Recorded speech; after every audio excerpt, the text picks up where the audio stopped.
RJD पर आई राजनीतिक मुसीबत पर जारी सियासी बहस के बीच पार्टी को एक और जोरदार झटका लगा और वो झटका दिया पार्टी के वरिष्ठ नेता रघुवंश प्रसाद सिंह ने। उन्होंने आरजेडी के राष्ट्रीय उपाध्यक्ष के पद से इस्तीफा दे दिया। रघुवंश प्रसाद सिंह कोरोना से पीड़ित हैं और पटना में इलाज करवा रहे हैं। बताया जा रहा है कि रघुवंश प्रसाद सिंह समेत पार्टी के कई बड़े नेता पूर्व सांसद रामा सिंह को आरजेडी में शामिल किए जाने की खबरों से नाराज हैं। यही नहीं, वंशवाद की राजनीति और तेजस्वी के नेतृत्व पर नाराजगी भी आरजेडी में टूट की एक बड़ी वजह मानी जा रही है, क्योंकि 6 जुलाई को बिहार में विधान परिषद की 9 सीटों पर चुनाव होने वाले हैं और आरजेडी की ओर से तेज प्रताप यादव को प्रत्याशी बनाया जा सकता है, जिससे कई नेता नाराज हैं। खबर है कि जेडीयू में शामिल होने वाले 5 एमएलसी भी इसी बात से खफा थे। कोरोना महामारी की वजह से भारत इस साल किसी को भी हज यात्रा पर नहीं भेजेगा। सऊदी अरब ने केंद्रीय अल्पसंख्यक कार्य मंत्री मुख्तार अब्बास नकवी को फोन पर इस साल हज यात्रियों को नहीं भेजने का आग्रह किया था। सऊदी अरब की सरकार का फैसला है, उस फैसले का सम्मान करते हुए हमने फैसला किया है कि इस वर्ष हज 2020 में भारत से जाने वाले हज यात्रियों को सऊदी अरब हज यात्रा पर नहीं भेजा जाएगा। राजस्थान के भरतपुर में वन विभाग ने लॉकडाउन के दौरान अपनी जमीन पर किए गए अतिक्रमण को कार्रवाई करते हुए हटा दिया। बताया गया कि भरतपुर के पास बनाया गया वन विभाग की जमीन पर नगरपालिका ने कब्जा कर लिया था और वहां कई तरह के काम भी शुरू करवा दिए थे, जिसके खिलाफ वन विभाग ने कार्रवाई की और अपनी जमीन पर किया गया अतिक्रमण हटा दिया। इसके लिए वन विभाग की एक टीम पूरी तैयारी के साथ वहां पहुंची। उनके साथ कुछ पुलिस वाले भी नजर आए। वन विभाग की इस जमीन पर नगरपालिका ने टिन से एक शेड भी खड़ा कर दिया था, जिसे खुदाई करने वाली मशीनों से ढहा दिया गया। इतना ही नहीं, नगरपालिका ने वहां पार्क और सड़क बनाने की भी तैयारी कर ली थी। ये अवैध तरीके से रोड बनाकर और ये जो आप पीछे स्ट्रक्चर देख रहे हैं, इस तरह से बना के अतिक्रमण कर लिया था। वन विभाग ने बताया कि जमीन पर कब्जे की जानकारी मिलने के बाद नगरपालिका को कई बार नोटिस भेजा गया, लेकिन जब उन्होंने कब्जा नहीं छोड़ा तो वन विभाग को ये कार्रवाई करनी पड़ी। और इसी बीच बड़ी खबर, भारत चीन सीमा विवाद पर जारी तनाव के बीच और दोनों देशों के बीच संयुक्त सचिव स्तर पर बातचीत होगी। बताया जा रहा है कि ये बातचीत वीडियो कॉन्फ्रेंसिंग के जरिए होगी। खबर है कि इस बैठक में सीमा पर जारी तनाव पर चर्चा होगी। 2012 में दोनों देशों के बीच सीमा के मामलों पर बने WMCC एक कमेटी के हिसाब से ही बैनर तले ये बैठक बुलाई गई है। बताया जा रहा है कि एक दिन पहले सीमा विवाद पर हुई कोर कमांडर स्तर की बातचीत में दोनों देश पूर्वी लद्दाख सेक्टर में तनाव दूर करने पर सहमत हुए थे। वहीं लेह में सेना प्रमुख MM नरवणे आज सेना के दूसरे बड़े अधिकारियों के साथ बैठक कर हालात का जायजा लेंगे। चीन के साथ चल रहे सीमा विवाद के बीच सेना प्रमुख कल ही लेह के दौरे पर गए थे। आज सेना प्रमुख नरवणे सीमा की अग्रिम चौकियों का दौरा भी कर सकते हैं। कल सेना प्रमुख ने लेह में अस्पताल का दौरा किया और चीन के साथ झड़प में घायल हुए जवानों से मुलाकात कर उनका हौसला भी बढ़ाया।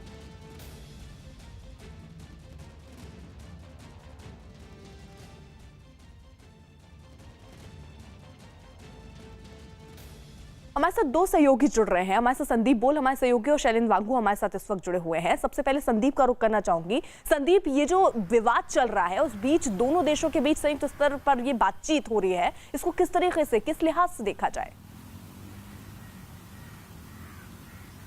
देखिए, एक अलग अलग फोरम जो है वो तैयार हैं दोनों देशों के बीच किसी भी तरीके के विवाद को सुलझाने के लिए, खास तौर पे कि दोनों देशों के बीच सीमा विवाद जो है सबसे जटिल और सबसे पुराना विवाद है और ऐसे में दोनों देशों की सेनाएं जब आमने सामने आती है तो ये पूरा, क्योंकि ये दोनों देश जो है एशिया के सबसे बड़े देशों में से एक हैं और अमूमन हर जितने भी देश हैं उनका कोई ना कोई कंसर्न जरूर रहता है इन दोनों देशों के साथ। तो अब जिस तरीके से एक टेंशन को ख़त्म करने की कोशिश की गई है, दोनों देशों के बीच में जो है सेना जो है अपने अपने इलाके में वापस जाने वाली है, चीन की सेना जो अपने इलाके में वापस जाने वाली है, तो ऐसे में और भी बहुत सारे फ्रंट है जिसके जरिए जो बातचीत लगातार चलती रहती है और उसी के मद्देनज़र ये बातचीत का नया दौर जो है वो शुरू हो रहा है। लेकिन इतना ज़रूर तय है कि भारत ने जिस तरीके से अपनी बातों को रखा उसने जो है वो कहीं ना कहीं चीन जो है उसकी काट नहीं कर सका और यही वजह है कि उसको वापस जाना पड़ा। बहुत मुश्किल होता है चीन को किसी भी जगह से वापस भेजना, क्योंकि हम लोगों ने डोकलाम में देखा था किस तरीके से वो 73 दिन तक वहीं पर स्टैंड ऑफ लगातार बना रहा, लेकिन मजबूरन उसको जो है भारत के सामने, भारत की ताकत के सामने उसको झुकना पड़ा और वापस जाना पड़ा। उसी तरीके से जो यहाँ पे भी गलवान में, चाहे वो हॉट स्प्रिंग का एरिया हो, चाहे वो पेंगोंग सो का एरिया हो, यहाँ से भी उसको वापस जाना पड़ रहा है। हालांकि ये चीन के लिए एक शर्मिंदगी वाली बात होती है हमेशा से, क्योंकि डोकलाम का जो दर्द है उसी का नतीजा है कि उन्होंने इस तरीके से गलवान में स्थितियां बनाई है। प्लानिंग थी पूरी तरीके से, किस तरीके से जो है भारत को कहीं ना कहीं एक फंसाया जा सके सीमा विवाद को लेकर। उधर पाकिस्तान उच्चायोग के अधिकारियों के टेरर फंडिंग में शामिल होने की जानकारी के बाद भारत ने उच्चायोग के स्टाफ को 50% कम करने का फैसला किया है। एनआईए को पाकिस्तानी उच्चायोग के कई अधिकारियों की टेरर फंडिंग में शामिल होने का पता चला है। एनआईए को इस मामले में जो दस्तावेज मिले हैं उनमें पाकिस्तानी उच्चायोग के एक अधिकारी का नाम भी शामिल है और यह भी पता चला है कि हुर्रियत नेताओं तक पाकिस्तानी उच्चायोग के अधिकारी ही पैसा पहुंचाते थे। ये जानकारी मिलने के बाद भारत ने दिल्ली में पाकिस्तानी उच्चायोग को अपने स्टाफ को 50% तक कम करने को कहा और इस टेरर फंडिंग में बर्खास्त डीएसपी देविंदर सिंह का कनेक्शन भी सामने आया है। देविंदर सिंह भी पाकिस्तान के उच्चायोग के एक व्यक्ति के संपर्क में थे। शैलेंद्र वांगो हमारे साथ हैं इसी खबर पर और अपडेट के साथ। शैलेंद्र, यानी ये जो आदेश दिया गया है भारत सरकार की तरफ से, ये कब तक लागू होगा? यानी पाकिस्तान को कब तक अपना स्टाफ जो है उच्चायोग में 50% से कम करना होगा? बिल्कुल, ये फैसला कल लिया गया है और उसको कहा गया है, कल इसमें पाकिस्तान के चार्ज डीएफएस को समन करके ये कन्वे कर दिया गया था कि भारत सरकार ने फैसला लिया है कि 50% तक स्टाफ कम किया जाएगा पाकिस्तान उच्चायोग में, जो कि दिल्ली में है, और वहीं भारत को जो उच्चायोग इस्लामाबाद में है वहाँ पर भी रेसिप्रोकेटरी तरीके से वहाँ पर ही 50% कम किया जाएगा और अगले एक हफ्ते के अंदर इसको लागू किया जाना है। लेकिन इस पूरी कार्रवाई के पीछे वजह यह है कि भारत सरकार के पास सबूत हैं, एनआईए के पास सबूत हैं कि किस तरह से पाकिस्तान उच्चायोग के अधिकारी शामिल थे टेरर फंडिंग में। इससे पहला मामला जो है वो जे की टेरर फंडिंग का है, जहाँ पर एक अधिकारी जो पाकिस्तान उच्चायोग के हैं वो लगातार संपर्क में थे, जिनका नाम चीमा था। वो टेरर फंडिंग का जो पैसा है वो हुर्रियत के नेताओं तक पहुंचाते थे जम्मू कश्मीर के एक बिजनेसमैन जहूर अहमद वटाली के जरिए, और वही देविंदर सिंह जो डीएसपी थे, जिनको इस साल की शुरुआत में आतंकियों के साथ गिरफ्तार किया गया था, उस मामले में भी शफाकत नाम के पाकिस्तान उच्चायोग के अधिकारी शामिल थे जो लगातार संपर्क में बने हुए थे देविंदर सिंह के साथ। लेकिन एक अहम बात आपको बता दें कि ये पहला मामला नहीं है। आज से 19 साल पहले 2001 में जब हमला हुआ था पार्लियामेंट पे, उसके बाद भी उस वक्त के विदेश मंत्री जसवंत सिंह ने ये बयान देकर कहा था कि 50% जो है वो संख्या कम की जाएगी पाकिस्तान उच्चायोग की, क्योंकि उस वक्त भी जसवंत सिंह ने ये कहा था कि पाकिस्तान उच्चायोग के अधिकारी जासूसी करते हैं, उनके संबंध आतंकी संगठनों से हैं, और 19 साल बीत चुके हैं लेकिन पाकिस्तान का रवैया नहीं बदला है। शैलेंद्र, रहिए आप हमारे साथ। वहीं रक्षा मंत्रालय ने साफ कर किया है कि मॉस्को में रक्षा मंत्री राजनाथ सिंह की चीन में रक्षा मंत्री से कोई मुलाकात नहीं होगी। रक्षा मंत्री दूसरे विश्व युद्ध की सालगिरह पर आयोजित विक्ट्री परेड कार्यक्रम में शामिल होने के लिए इस समय मॉस्को में है। चीन के रक्षा मंत्री भी इसी कार्यक्रम में शिरकत कर रहे हैं। चीन के मुखपत्र ग्लोबल टाइम्स में दावा किया गया था कि चीन के रक्षा मंत्री आज राजनाथ सिंह से मुलाकात कर सकते हैं। रक्षा मंत्रालय के मुताबिक इस तरह की कोई मुलाकात नहीं होगी। संदीप, ये कुल मिलाकर चीन के रक्षा मंत्री आज राजनाथ सिंह से अभी मुलाकात नहीं, पहले कहा गया ग्लोबल टाइम्स में कि कर सकते हैं, लेकिन रक्षा मंत्रालय की तरफ से तस्वीर साफ है कि इस तरीके की कोई मुलाकात नहीं होने वाली है। देखिए, चीन जो है लगातार हर मौके को जो है भुनाने की कोशिश करता है, एक साइकोलॉजिकल ऑपरेशन जो है वो चलाता है, और कहीं ना कहीं इसी के चलते जो है ग्लोबल टाइम्स में इस खबर को प्रकाशित किया गया कि मॉस्को में जो है दोनों देशों के जो डिफेंस मिनिस्टर हैं वो मुलाकात कर सकते हैं। जब इस बात रक्षा मंत्रालय से तो आधिकारिक जानकारी दी गई है कि किसी तरीके की कोई भी बैठक जो है नहीं है, कोई भी मुलाकात जो है प्रपोज नहीं है, तो ये साफ है कि भारत ने अपना पक्ष साफ रखा है। भारत अगर कोई भी बैठक करता है, मुलाकात करता है, तो उसके लिए बाकायदा ज़मीन तैयार की जाती है पहले से ही, लेकिन भारत ने साफ कर दिया है कि वो अपना पक्ष जो है साफ रखता है। और अभी फिलहाल जितनी भी जानकारी ग्लोबल टाइम्स के मार्फत जो है चाइना देने की कोशिश कर रहा है, एक माहौल बनाने की कोशिश कर रहा है कि दोनों देशों के डिफेंस मिनिस्टर भी मुलाकात करेंगे इस तरीके की सीमा विवाद के दौरान। तो ऐसे में रक्षा मंत्रालय ने उस पूरे बयान को जो है उस रिपोर्ट को जो है खारिज किया है, जिसमें कि ग्लोबल टाइम्स ने कहा था कि मॉस्को में दोनों देशों के रक्षा मंत्री जो है मुलाकात कर सकते हैं। संदीप और शैलेंद्र हमारे साथ जुड़े हुए थे। आप दोनों इस खबर पर नजर बनाए रखिए। उधर लद्दाख की गलवान घाटी में हुई घटना के बाद चीन से जारी तनातनी के बीच एलएसी पर वायुसेना के लड़ाकू विमानों की गश्त बढ़ा दी गई। केंद्र शासित प्रदेश लद्दाख के लेह शहर में एक लड़ाकू विमान को आसमान में उड़ान भरते देखा गया, ताकि चीन की तरफ से कोई होने वाली जो हर गतिविधि है उस पर नजर रखी जा सके। सिर्फ लड़ाकू विमान ही नहीं बल्कि वायुसेना के हेलीकॉप्टर भी गश्त करते दिखाई दिए। इसी तरह उत्तराखंड के चमोली में भी चीन सीमा के नजदीक नजदीक वाले इलाके में हेलीकॉप्टर गश्त करते नजर आए।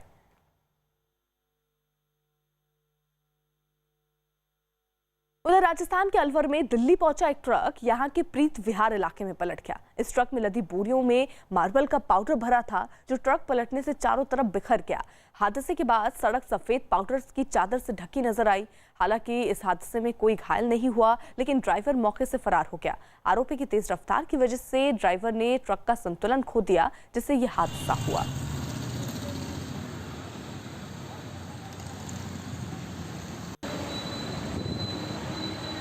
राहुल गांधी ने एक बार फिर चीन के मुद्दे पर सरकार से सवाल पूछा। भारत और चीन के बीच जारी विवाद पर राहुल गांधी लगातार सरकार को घेर रहे हैं और एक बार फिर उन्होंने ट्वीट करके सरकार पर निशाना साधा। इस बार उन्होंने जो ट्वीट किया उसमें उन्होंने सरकार से सीधा सीधा पूछ लिया कि क्या भारतीय जमीन पर चीन ने कब्जा किया है। यही नहीं, इस ट्वीट के साथ उन्होंने तस्वीर भी शेयर की, जिसका क्रेडिट उन्होंने राजीव गांधी को दिया।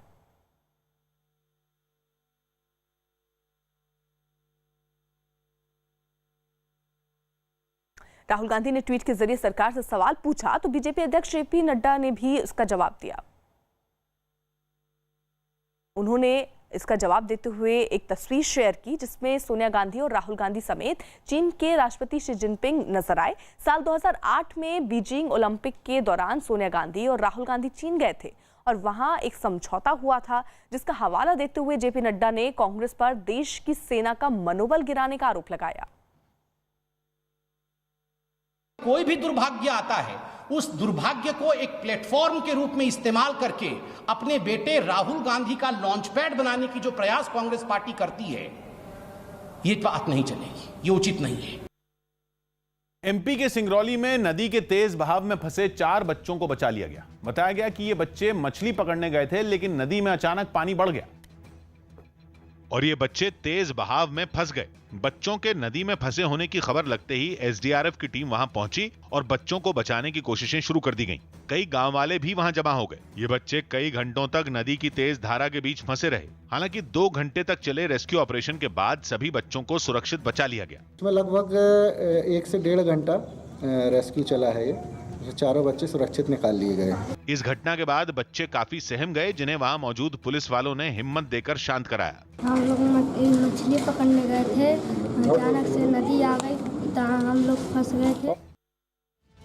रेलवे में नई नौकरियों पर भी कोरोना की मार पड़ सकती है। इस मामले में रेलवे की वित्तीय आयुक्त ने एक चिट्ठी लिखी है, जिसमें खर्चों में कटौती के लिए कई सुझाव दिए गए हैं। इसमें रेलवे में नई भर्तियों पर रोक लगाने का सुझाव भी शामिल है। चिट्ठी में कहा गया कि खर्चों में कटौती के लिए रेलवे में नई नौकरियों पर रोक लगानी जरूरी है। इसके अलावा वित्तीय आयुक्त ने रेलवे कर्मचारियों के यात्री भत्ते में 50% और दूसरे भत्तों में 33 से 50% कटौती करने के लिए कहा है। चिट्ठी में डिजिटल सेवाओं पर जोर देने का जिक्र भी किया गया है। जैसे अभी कर्मचारी फाइलें लेकर एक मंडल से दूसरे मंडल जाते हैं, इस पर काफी खर्चा होता है, जिससे कम करने का सुझाव दिया गया है। साथ ही कर्मचारियों को मिलने वाले नकद पुरस्कार, बिजली की बचत, महंगी चीजें नहीं खरीदने और टिकट बुकिंग के रिजर्वेशन काउंटर को कम करने के लिए कहा गया। चिट्ठी में यह भी बताया गया कि मई महीने में आखिर में रेलवे की कमाई में पिछले साल की इस अवधि की तुलना में 58% की कमी आई है। कोरोना की मार झेलने के बाद इटली के वेनिस में नावों की रेस का आयोजन किया गया। वेनिस समेत इटली के ज्यादातर इलाकों में मार्च से ही लॉकडाउन लागू कर दिया गया था, जिसके खत्म होने के बाद वहां एक बार फिर रौनक लौटती दिखी। वेनिस में सैकड़ों लोग नावों के साथ नहरों पर उतर आए और एक दूसरे के साथ उन्होंने रेस लगाई। हर नाव में कई लोग सवार थे, जो दूसरी नावों को पीछे छोड़ने की कोशिश करते दिखे। कई बुजुर्ग भी अपनी नावों को तेजी से खेते नजर आए। नावों की ये रेस वेनिस के कई इलाकों से होकर गुजरी। लॉकडाउन लागू होने के बाद से ये वेनिस में नावों की पहली रेस थी, जिसके जरिए कोरोना से लड़ने वाले डॉक्टरों और मेडिकल स्टाफ के लोगों का शुक्रिया अदा किया गया। राजस्थान के उप मुख्यमंत्री सचिन पायलट ने एक बार फिर बिना नाम लिए मुख्यमंत्री अशोक गहलोत पर निशाना साधा। राज्यसभा चुनावों के वक्त अशोक गहलोत ने बीजेपी पर विधायकों की तोड़फोड़ की साजिश रचने का आरोप लगाया था, जिस पर पायलट ने सभी विधायकों के पार्टी के साथ होने का दावा किया। नतीजों के बाद पायलट ने उनकी निष्ठा पर शक करने वालों को जवाब दिया। संख्या बल के आधार पर प्रचंड बहुमत लेकर हमारे दोनों उम्मीदवार वेणुगोपाल जी और नीरज दांगी राज्यसभा के सांसद बने। इसका मतलब ये हुआ कि इस दौरान जो भी कुछ कहा गया, कहलवाया गया आदि, उसका कोई औचित्य नहीं था। चीन मसले पर बीजेपी अध्यक्ष जेपी नड्डा ने गांधी परिवार पर निशाना साधा। जेपी नड्डा ने ट्वीट कर लिखा कि एक एक खानदान की वजह से हजारों किलोमीटर जमीन गई। यही नहीं, नड्डा ने कहा कि सियाचिन भी इसी की वजह से जाने वाला था। विक्रांत यादव हमारे साथ हमारे सहयोगी इस वक्त जुड़ चुके हैं। विक्रांत, एक तरफ जहां कांग्रेस लगातार ट्वीट के माध्यम से सरकार को घेर रही है, तो अब मैदान में सीधे सीधे जेपी नड्डा हैं जो लगातार ट्वीट के माध्यम से जवाब दे रहे हैं। देखिए, जिस तरीके से लगातार राहुल गांधी आरोप लगा रहे थे, सरकार को लगातार घेरने की कोशिश कर रहे थे, उसके बाद कांग्रेस अध्यक्ष सोनिया गांधी ने भी आरोप लगाए और पूर्व प्रधानमंत्री मनमोहन सिंह ने भी आरोप लगाए। कल से ही हम देख रहे हैं कि बीजेपी की तरफ से खुद अध्यक्ष जेपी नड्डा ने कमान संभाली। उन्होंने कल भी कांग्रेस के पूर्व अध्यक्ष राहुल गांधी पर निशाना लिया, बगैर उनके नाम लिए, और आज भी जिस तरीके से उन्होंने ट्वीट किए हैं, पूरा उस परिवार को निशाना बनाते हुए उन्होंने ट्वीट कहा है, जिसका उनका मानना है कि जिसके बारे में उन्होंने लिखा है वो सब समझने के लिए पूरी तरीके से आसानी से समझ में आता है। बीजेपी का सीधा यह आरोप है कि 1962 में जिस तरीके से भारत की कई हजार वर्ग किलोमीटर जमीन चली गई, उसके लिए सीधे और सीधे कांग्रेस परिवार जिम्मेदार है। कांग्रेस का जो पहला परिवार है वो जिम्मेदार है। नेहरू की नीतियों पर लगातार हमला बोलते रहे और इसी कारण आप देखेंगे कि जेपी नड्डा ने भी अपने ट्वीट में डायनेस्ट का जानबूझ करके इस्तेमाल किया है, क्योंकि गांधी परिवार को वो राजनीतिक रूप से हमला करके दिखाना चाहते हैं कि इस परिवार ने अपने व्यक्तिगत स्वार्थों के लिए यह राजनीति में उसका दुरुपयोग किया। जी।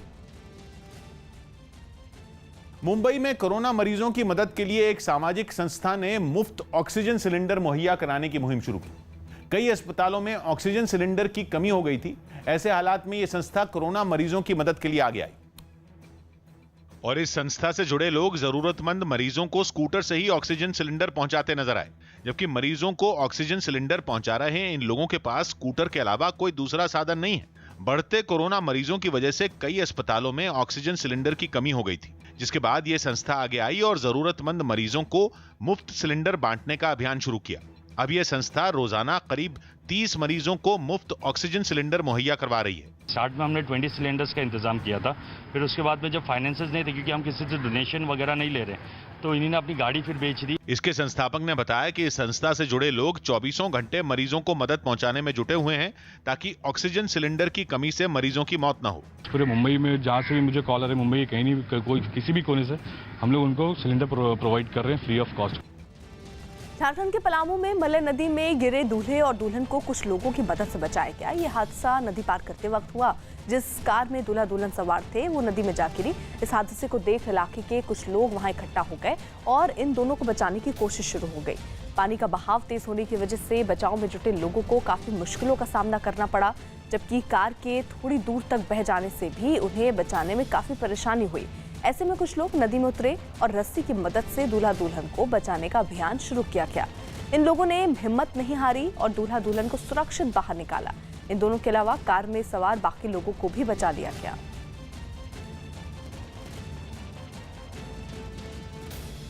एक वीडियो में नवाजुद्दीन सिद्दीकी खेतों में काम करते नजर आए। नवाजुद्दीन सिद्दीकी का अपने गांव में खेतों में काम करने का एक वीडियो सोशल मीडिया पर वायरल हो गया। दिल्ली हिंसा केस के आरोपी ताहिर हुसैन के 6 ठिकानों पर ईडी ने छापेमारी की। ताहिर पर इस हिंसा में फंडिंग करने का आरोप है। अमेरिका के शिकागो में कोरोना वायरस संकट के बीच नियमों में थोड़ी ढील मिलने पर कई लोगों ने सुबह की सैर की। वहां म्यूजियम, जिम और चिड़ियाघर खोलने की इजाजत भी दे दी गई है। सुरक्षा बल ने जम्मू कश्मीर के हंदवाड़ा में आतंकियों के एक ठिकाने पर छापेमारी की और काफी हथियार बरामद किए। इटली में फिर शुरू हुई सीरिए आ फुटबॉल लीग के पहले मैच में यूवेंटस ने 2-0 से जीत हासिल कर ली। इस मैच में एक गोल क्रिस्टियानो रोनाल्डो ने भी किया। Ronaldo looks to get back on the goal scoring train. Never in doubt, and Juventus have the lead. Delhi में कोरोना के बढ़ते केस के बाद दिल्ली पुलिस भी अब सड़कों पर बेहद सख्ती दिखा रही है। सरकार की बार-बार अपील करने के बावजूद मास्क नहीं पहनने वालों पर पुलिस अब सख्ती दिखा रही है। दिल्ली के मिंटो रोड इलाके में पुलिस ने कई गाड़ी वालों का चालान काटा जिन्होंने मास्क नहीं लगाया था। गुजरात हाईकोर्ट से इजाजत नहीं मिलने के बाद अहमदाबाद के जगन्नाथ मंदिर परिसर में ही रथ यात्रा निकाली गई। हाईकोर्ट ने कोरोना वायरस के खतरे की वजह से मंदिर से बाहर रथ यात्रा को मंजूरी नहीं दी, जिसके बाद श्रद्धालुओं ने मंदिर परिसर में रथ यात्रा की तैयारियां तेज कर दी। यात्रा के लिए तीनों रथों को फूलों से सजाया गया। अहमदाबाद में 142 साल पुरानी रथ यात्रा की परंपरा आज टूटी है। ये जगन्नाथ मंदिर है और उसके परिसर के भीतर ही तीनों रथ अभी वहीं पे मौजूद है। रथ यात्रा में शामिल होने गुजरात के मुख्यमंत्री विजय रूपाणी भी पुजारियों के साथ मंदिर पहुंचे। दर्शन के बाद उन्होंने सोने के झाड़ू से रथ और रास्ते की सफाई की। फिर सभी श्रद्धालुओं के साथ रथ को खींचते हुए मंदिर परिसर में ही रथ यात्रा निकाली। भगवान जगन्नाथ कोरोनानी महामारीमांथी समग्र देश और गुजरात ने जल्दी मुक्त करावे तेवी प्रार्थना करी छे। चीन के ग्वांगडोंग प्रांत में एक ऐसा रेस्टोरेंट खोला गया जहां इंसान नहीं बल्कि रोबोट काम करते हैं। इस रेस्टोरेंट में खाना बनाने से लेकर उसे परोसने तक का जिम्मा रोबोटों और मशीनों के हवाले। यहां तक कि रेस्टोरेंट के दरवाजे पर भी लोगों का स्वागत करने के लिए रोबोट खड़ा दिखा। रेस्टोरेंट के किचन में भी शेफ नजर नहीं आए। उनकी जगह रोबोट और भारी भरकम मशीनें खाना बनाती और पैक करती दिखी। बताया गया कि ये मशीनें महज 20 सेकंड में खाना तैयार कर सकती हैं और रेस्टोरेंट खुलने के पहले ही दिन इन्होंने 2000 तरह के पकवान बनाए। किचन से टेबल तक खाना परोसने के लिए भी एक अनोखा तरीका अपनाया गया। तार से बंधी एक प्लेट पर खाना रखकर उसे सीधे ग्राहक की टेबल पर उतारा गया। ऑर्डर लेने के लिए भी रेस्टोरेंट में वेटर की जगह टच स्क्रीन लगी नजर आई। न्यूजीलैंड क्रिकेट टीम का बांग्लादेश दौरा टल गया। कोरोना वायरस के खतरे को देखते हुए न्यूजीलैंड क्रिकेट टीम का बांग्लादेश दौरा अभी टाल दिया गया। अगस्त में दोनों देशों के बीच 2 टेस्ट मैचों की एक सीरीज खेली जानी थी। जम्मू कश्मीर के बांदीपुरा में एक गर्भवती महिला ने अस्पताल के बाहर एक बच्चे को जन्म दिया। महिला के परिवार वालों का आरोप है कि अस्पताल ने कोरोना वायरस जांच रिपोर्ट न होने पर उनके मरीज को अस्पताल में भर्ती नहीं किया। राजस्थान के दौसा में एक गांव के लोगों ने दिल्ली मुंबई एक्सप्रेसवे के विरोध में प्रदर्शन किया और एक्सप्रेसवे का काम रुकवा दिया। गांव वालों ने एक्सप्रेसवे से उनके गांव का रास्ता बंद होने का आरोप लगाया। गुजरात के सूरत में एक बैंक के अंदर एक आदमी ने बैंक में तैनात एक महिला कर्मचारी की पिटाई कर दी। इस दौरान वहां दूसरे कर्मचारी भी मौजूद थे। जैसे ही उस आदमी ने महिला की पिटाई की, वहां दहशत का माहौल बन गया, जिसके बाद वो आदमी लोगों से बहस करता भी दिखा। पिटाई करने वाले आदमी की गुंडागर्दी की तस्वीर वहां लगे सीसीटीवी में रिकॉर्ड हो गई। महिला की पिटाई करने वाला एक पुलिस कांस्टेबल बताया जा रहा है। महिला ने देर रात पुलिस से इस घटना की शिकायत की, जिसके बाद पुलिस ने मामला तो दर्ज कर लिया, लेकिन अभी तक आरोपी की गिरफ्तारी नहीं हुई है। इसकी सीसीटीवी फुटेज सामने आई है। बैंक में महिला कर्मचारी से पिटाई का ये आरोप लगा है। देखिए आप तस्वीरों में किस तरीके से अब इसी के आधार पर पुलिस जल्द ही कार्रवाई और आरोपी को गिरफ्तार करने की बात कर रही है। एक आदमी जो महिला की पिटाई करता हुआ सीसीटीवी में कैद हुआ है, वहां दहशत का उस वक्त माहौल बन गया, जिसके बाद वो आदमी लोगों से बहस करता भी दिखाई दिया। पिटाई करने वाले आदमी की गुंडागर्दी की तस्वीर वहां लगे सीसीटीवी कैमरे में रिकॉर्ड हो गई है। महिला की पिटाई करने वाला एक पुलिस कांस्टेबल बताया जा रहा है। महिला ने देर रात पुलिस को घटना की शिकायत दी। केस दर्ज हो चुका है, लेकिन अभी तक आरोपी की गिरफ्तारी नहीं हुई है।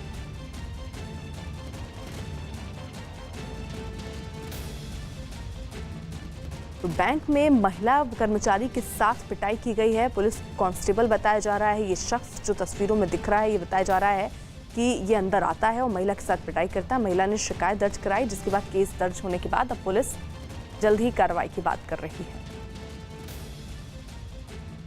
महाराष्ट्र के लोनावाला में नेवी के ट्रेनिंग सेंटर में 12 जवान कोरोना पॉजिटिव मिले हैं। ये जवान INS शिवाजी पर तैनात हैं। INS शिवाजी पर नौसेना के जवानों को ट्रेनिंग दी जाती है। INS शिवाजी पर कोरोना का पहला मामला 16 जून को आया था और कुछ दिन पहले की छुट्टी पर गए जवान दिल्ली, यूपी और दूसरे राज्यों से लौटे हैं। इनमें से 16 जून को एक जवान कोरोना पॉजिटिव मिला, जिसके बाद जांच में 11 और जवान भी पॉजिटिव मिल गए। सभी जवानों को सेना के अस्पताल में भर्ती कराया गया है। छत्तीसगढ़ के कई जिलों में हुई रिकॉर्ड तोड़ बारिश के बाद बाढ़ का संकट गहरा गया। रायपुर, दुर्ग, बिलासपुर, गरियाबंद और बालोद समेत राज्य के 8 जिलों में कई छोटी बड़ी नदियां खतरे के निशान के पास पहुंच गई। पिछले 24 घंटे में राज्य में सबसे ज्यादा बारिश रायपुर में दर्ज की गई, जहां भारी बारिश की वजह से कई रिहायशी इलाकों पर मुसीबतों का पहाड़ टूट पड़ा। रायपुर के सेजबहार इलाके से आई एक तस्वीर में तो लोग कमर तक पानी में डूबे नजर आए। किसी तरह लोगों ने वक्त काट लिया, पर आगे क्या होगा ये डर सबको सताता रहा, क्योंकि बादल अगर ऐसे ही बरसते रहे तो हो सकता है इन इलाकों में छतों पर टिकना भी मुश्किल हो जाए। कोई देखने वाला भी नहीं आता है, पूरा खाना वाना भी नहीं बन पाया है, पूरे सब बच्चे लोग भूखे। रायपुर की तरह गरियाबंद जिले में भी भारी बारिश ने लोगों को मुश्किल में डाल दिया। नदियों का जलस्तर बढ़ा तो पानी सड़कों पर आ गया, रास्ते बंद हो गए और कई गांवों का एक दूसरे से संपर्क भी टूट गया।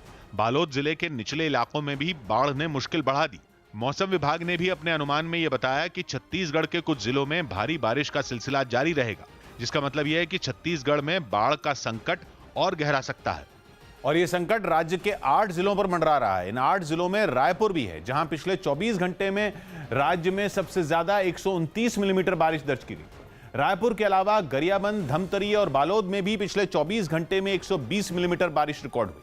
अब तक राज्य में भारी बारिश और बाढ़ की वजह से 200 से ज्यादा गांवों का संपर्क टूट चुका है और इन गांवों में मदद के लिए राज्य सरकार की तरफ से कदम उठाने की बात भी कही गई। राजस्थान के जोधपुर में महिलाओं से मारपीट का एक वीडियो वायरल हो गया। ये वीडियो जोधपुर के एक गांव का है। जानकारी ये कि गांव में 30 से 40 बदमाश दरअसल हथियारों के साथ आए और गांव के एक शख्स पर हमला बोल दिया। इस दौरान घर के बाहर खड़ी एक गाड़ी को भी आग लगा दी गई और घर की महिलाओं के साथ मारपीट भी की गई। इस दौरान घर की महिलाएं मदद के लिए चिल्लाती रहीं। जाते जाते बदमाशों ने घर के सदस्यों को जान से मारने की धमकी भी दी। रूस के खबार्स्क में एक कार ने एक वैन को जोरदार टक्कर मार दी। हादसा तब हुआ जब वैन अचानक बेकाबू होकर सड़क के दूसरी तरफ पहुंच गई। लेकिन तभी उल्टी तरफ से आ रही एक दूसरी कार ने उसे जोरदार टक्कर मार दी। इससे पहले वो वैन एक ट्रैफिक सिग्नल की तरफ बढ़ती नजर आई, लेकिन चौराहे पर पहुंचते ही वैन बेकाबू हो गई और रुकने के बजाय घूमकर दूसरी तरफ पहुंच गई। इसी बीच दूसरी तरफ से आई एक तेज रफ्तार कार की उससे टक्कर हो गई। टक्कर इतनी जबरदस्त थी कि वैन में सवार एक बच्चा उछलकर सड़क पर गिर पड़ा, जबकि उसका ड्राइवर भी खिड़की के बाहर लटक गया। टक्कर के बाद वैन सड़क पर ही गोल गोल चक्कर काटने लगी, जिसकी वजह से नीचे गिरे बच्चे की जान खतरे में पड़ गई। हालांकि वहां मौजूद एक कार सवार हिम्मत दिखाते हुए बच्चे तक पहुंचा और उसे गोद में उठाकर अपनी कार में लौट आया। कई चक्कर काटने के बाद वैन भी सड़क के किनारे बनी रेलिंग से टकराकर रुक गई। हादसे में वैन का ड्राइवर बेहोश हो गया, जिसे किसी तरह गाड़ी से बाहर निकाल लिया गया। पतंजलि की कोरोना के इलाज के लिए लॉन्च की गई दवा के प्रचार पर आयुष मंत्रालय की रोक के बाद पतंजलि की तरफ से सफाई दी गई। पतंजलि की तरफ से कहा गया कि दवा को लेकर कुछ गलतफहमी हो गई थी, इसलिए आयुष मंत्रालय ने जल्दबाजी में दवा के प्रचार प्रसार पर रोक लगा दी थी। पतंजलि के आचार्य बालकृष्ण के मुताबिक आयुष मंत्रालय को सारी जानकारी दे दी गई है और दवा का क्लिनिकल टेस्ट CTRI से इजाजत लेने के बाद ही किया गया था। इतना ही नहीं, पतंजलि के मुताबिक दवा सिर्फ लॉन्च की गई है और इसका कोई प्रचार प्रसार नहीं किया गया। इसमें एक कम्युनिकेशन गैप था। सरकार ने कुछ पूछा था, हमने जवाब दे दिया है और सरकार आयुर्वेद के संदर्भ में सकारात्मक है और आयुर्वेद के प्रशंसक है, इसीलिए हमें कोई वो नहीं है। एक कम्युनिकेशन गैप था, उसका जवाब हमने दे दिया। दूसरी बात रही कि हमने कोई दवाई का प्रचार प्रसार दवाई का नहीं किया, हमने तो दवाई लॉन्च किया और विधिवत गवर्नमेंट के जो CTRI के अप्रूवल के द्वारा ही हम लोगों ने क्लिनिकल कंट्रोल ट्रायल किया, इसलिए कोई शंका की कोई गुंजाइश नहीं है। टेनिस खिलाड़ी नोवाक जोकोविच को कोरोना हो गया। सर्बिया के टेनिस खिलाड़ी नोवाक जोकोविच को कोरोना वायरस हो गया। वो इन दिनों सर्बिया और क्रोएशिया में हुए एक चैरिटी टेनिस टूर्नामेंट में हिस्सा ले रहे हैं। इसी टूर्नामेंट में खेल रहे कुछ और खिलाड़ी और स्टाफ के सदस्य भी पहले कोरोना वायरस पॉजिटिव मिले हैं। ये चैरिटी मैच खुद नोवाक जोकोविच ने करवाया। पंजाब से कांग्रेस के राज्यसभा सांसद शमशेर सिंह ने अपनी ही अमरिंदर सरकार पर अवैध शराब की बिक्री को बढ़ावा देने का आरोप लगाया। उन्होंने ये भी दावा किया कि सीएम अमरिंदर सिंह चुनाव में जनता से किए गए अपने वादों को अब तक पूरा नहीं कर पाए। वादा किया था कि मैं ये नशा, वो तो 2-3 हफ्ते की बात कर रहे थे, अब तो 3.5 साल हो गए। दिल्ली पुलिस ने 40 करोड़ की हेरोइन के साथ 2 आरोपियों को गिरफ्तार कर लिया। पकड़े गए दोनों आरोपी पश्चिम बंगाल के दार्जिलिंग के रहने वाले हैं। इंग्लैंड दौरे पर गए वेस्टइंडीज के क्रिकेटरों के बीच अभ्यास मैच शुरू हो गया। क्वारंटीन के नियम पूरे करने के बाद पहली बार खिलाड़ी मैदान में उतरे। अनिल कपूर ने दौड़ने का एक वीडियो सोशल मीडिया पर शेयर किया और बताया कि उन्होंने फिर दौड़ना शुरू कर दिया है।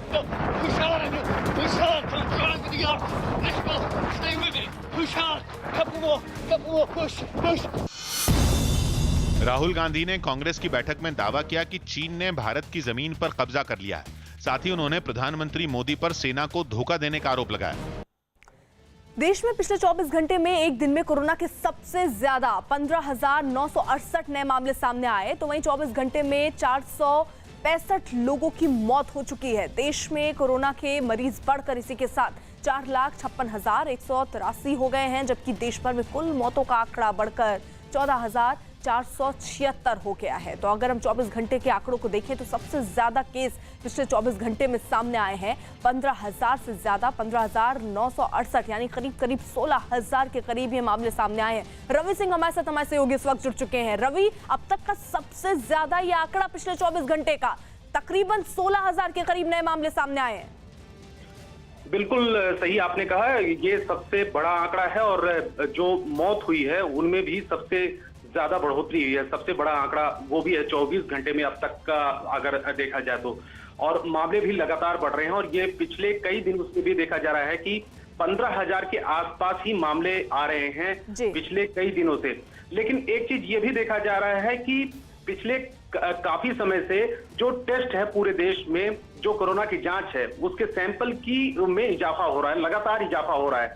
2,15,195 लोगों के सैंपल लिए गए पिछले 24 घंटे में, ये कल तक का आंकड़ा है। तो ये भी देखा जा रहा है कि नंबर ऑफ सैंपल में इजाफा हो रहा है और उसकी वजह से पॉजिटिव कोरोना के पेशेंट की में भी इजाफा हो रहा है। जी, फिल्म जगत की जानी मानी कोरियोग्राफर सरोज खान को सांस लेने में तकलीफ की शिकायत के बाद अस्पताल में भर्ती कराया गया। सरोज खान को 3 दिन से सांस लेने में तकलीफ हो रही थी, जिसके बाद उन्हें बांद्रा के गुरु नानक अस्पताल में भर्ती कराया गया है। हालांकि उनकी कोरोना टेस्ट की रिपोर्ट नेगेटिव आई है।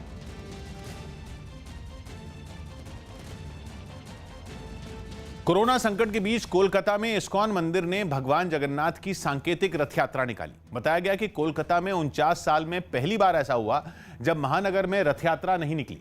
दूसरे कई मंदिरों की तरह इस्कॉन मंदिर के पुजारियों ने ही मंदिर के अहाते में सांकेतिक रथ यात्रा निकाली। लेकिन सांकेतिक होने के बावजूद इस रथ यात्रा को लेकर मंदिर के पुजारियों का उत्साह कम नहीं हुआ। हर बार की तरह इस बार भी रथ यात्रा के शुरू होने का ऐलान पुजारियों ने परंपरागत तरीके से किया। पहली बार 3 रथों के बजाय सांकेतिक रथों की पूजा की गई और फिर मंदिर के पुजारी भगवान कृष्ण का हथियार सुदर्शन चक्र लेकर सबसे पहले बाहर निकलते दिखे। सुदर्शन चक्र के बाद भगवान जगन्नाथ, बलराम और सुभद्रा को मंदिर से बाहर निकाला गया। कोलकाता में इस्कॉन की तरफ से रथ यात्रा निकाली गई है, जहां पर आप देख सकते हैं कि भगवान इस बार मंदिर के बाहर सिर्फ सड़क तक ही निकले हैं, रथ पर सवार नहीं हो सके हैं। मंदिर से बाहर निकलते ही पुजारियों ने भगवान जगन्नाथ को झूला झुलाया। इसके बाद पुजारी बलराम और सुभद्रा को भी झूला झुलाते दिखे। झूला झुलाने के बाद जगन्नाथ, बलराम और सुभद्रा की आरती उतारी गई और फिर मंदिर के अहाते में ही बनाए गए वृंदावन के लिए रथ यात्रा निकल पड़ी। कोरोना संकट की वजह से रथ यात्रा के लिए मंदिर परिसर में श्रद्धालुओं के आने पर रोक लगी थी। यात्रा में केवल रथ यात्रा कमेटी के सदस्यों और मंदिर के पुजारियों को ही शामिल होने दिया गया। इस दौरान सभी पुजारियों के चेहरे पर मास्क भी नजर आए। इस बार बस हम लोग एक सैनिटाइजर की बोतल दे रहे हैं और वही प्रसाद है। उत्तराखंड के रामनगर में एक बुजुर्ग की लोगों ने उसके घर के बाहर बेरहमी से पिटाई की और इस मारपीट की वजह सामने नहीं आई है, लेकिन ये घटना वहां लगे सीसीटीवी कैमरे में रिकॉर्ड हो गई। इसमें कुछ लोग बुजुर्ग पर लात घुस्से और डंडे बरसाते नजर आए। इससे पहले वहां सब कुछ सामान्य दिखा और बुजुर्ग अपने घर के बाहर एक मोटरसाइकिल पर बैठा नजर आया, लेकिन अचानक एक आदमी वहां पहुंचा और बुजुर्ग से मारपीट करने लगा। इस बीच एक एक कर कई लोग वहां पहुंच गए और डंडे और घूंसे बरसाने लगे। घटना के वक्त वहां मौजूद एक महिला ने बुजुर्ग को बचाने की भी कोशिश की।